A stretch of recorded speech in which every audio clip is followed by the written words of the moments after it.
रात घिर आई थी। रुद्रपुर गांव के ऊपर चांद की धुंधली रोशनी बिखरी हुई थी। हवा में ठंडक थी और दूर कहीं से सियारों की हुआ हुआ सुनाई दे रही थी।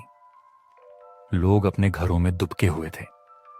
बच्चे खिड़कियों से बाहर झांकने की हिम्मत भी नहीं कर रहे थे, क्योंकि गांव के छोर पर वह हवेली खड़ी थी, सदियों पुरानी, खंडहर नुमा और अनगिनत कहानियों से घिरी हुई। कहा जाता था कि इस हवेली में रात के समय अजीब घटनाएं होती थीं। खिड़कियों में किसी के साए दिखते थे, सीढ़ियों पर कदमों की आवाज सुनाई देती थी और कई बार लोगों ने खिड़की से लाल चमकती आंखें भी देखी थीं। कई साल पहले वहां रहने वाला ठाकुर परिवार रहस्यमय ढंग से गायब हो गया था। तब से यह हवेली वीरान पड़ी थी।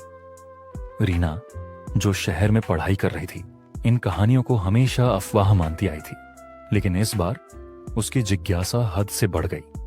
उसने ठान लिया कि वह हवेली का सच पता लगाएगी। वह अपना कैमरा, टॉर्च और पिता की पुरानी डायरी लेकर शाम होते ही हवेली की ओर बढ़ी। रास्ता कंटीली झाड़ियों और सूखे पेड़ों से भरा था। जैसे जैसे वह आगे बढ़ी, हवा और ठंडी होती गई। पेड़ों की शाखाएं हवा में कराह रही थीं, जैसे किसी ने उन्हें जकड़ रखा हो। अचानक एक उल्लू उड़कर सामने से निकला। रीना का दिल धक से रह गया, लेकिन उसने अपने डर को दबाया। हवेली के सामने पहुंचते ही उसने देखा, दरवाजा आधा टूटा हुआ था और किवाड़ खुद ब खुद हिल रहे थे। उसकी टॉर्च की रोशनी टूटे खिड़कियों पर पड़ी। अंदर अंधेरा था, जैसे सदियों से किसी ने वहां रोशनी न देखी हो। वह हिम्मत जुटाकर अंदर गई।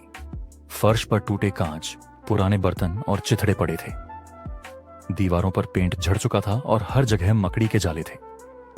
अचानक कहीं से घड़ी की टिक टिक सुनाई दी। उसने टॉर्च घुमाई, लेकिन वहां कोई घड़ी नहीं थी।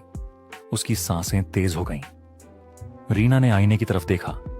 पड़ा, टूटा हुआ और धूल से ढका। उसने हाथ बढ़ाया और धूल हटाई। जैसे ही उसने ऐसा किया, आईने में धुंध छा गई और धीरे धीरे एक चेहरा उभरने लगा। पीली पपड़ी जैसी त्वचा, ढांसी हुई आंखें, फटे होंठ और काले दांत। रीना चीख पड़ी और पीछे हट गई, लेकिन पीछे का दरवाजा बंद हो चुका था। उसने जल्दी से डायरी खोली। पन्ने अपने आप खुलने लगे। उसमें लिखा था, जो भी इस हवेली में प्रवेश करता है, उसका साहस ही उसका उद्धार है। भय से भागने वाले यहां मिट जाते हैं और भय का सामना करने वाले ही इस रहस्य को जान पाते हैं। रीना ने गहरी सांस ली और आईने के सामने खड़ी हो गई। उसने कहा, तुम कौन हो? तभी ठंडी हवा का तेज झोंका आया। उसके पीछे परछाई खड़ी हो गई। आवाज आई, मैं इस हवेली का रक्षक हूं। वर्षों पहले मुझे यहां कैद कर दिया गया। ठाकुर विक्रम सिंह ने मेरे साथ विश्वासघात किया। मेरी आत्मा को इस हवेली से बांध दिया गया। जो भी यहां आता है, उसकी आत्मा भी इस जाल में फंस जाती है। रीना ने कांपते हुए कहा, मैं तुम्हारी मदद करना चाहती हूं। कैसे? आवाज गूंजी, तुम्हें हवेली का सच जानना होगा। तहखाने में एक मंत्र है, उसे पढ़कर श्राप तोड़ा जा सकता है, लेकिन वहां तक पहुंचना आसान नहीं। हवेली तुम्हें रोकेगी। तुम्हें अपने सबसे गहरे डर का सामना करना होगा। रीना ने टॉर्च कसकर पकड़ी और सीढ़ियों से नीचे उतरने लगी। हर कदम पर उसे लगा जैसे कोई उसके पीछे चल रहा हो। दीवारों से खुरचने की आवाज आ रही थी। नीचे पहुंचकर उसने देखा, चारों तरफ अंधेरा, दीवारों पर अजीब आकृतियां और बीच में लोहे का एक बक्सा। रीना ने लोहे के बक्से को देखा और धीरे धीरे उसके पास बढ़ी। टॉर्च की रोशनी में बक्से की जंग लगी सतह चमक रही थी। उसने सांस गहरी ली और बक्सा खोला। अंदर एक तांबे की तख्ती और एक खून से सना पंख रखा हुआ था। तख्ती पर कुछ अजीब लकीरें और पुरानी भाषा में लिखे शब्द थे। जैसे ही रीना ने इसे छुआ, बक्से से ठंडी हवा का झोंका आया और उसके चारों ओर अजीब धुंध फैल गई। तभी वह आवाज फिर गूंजी, अगर तुम असफल हुई तो तुम्हारी आत्मा भी यहां फंस जाएगी। रीना ने अपने डर को दबाया और तख्ती उठाई।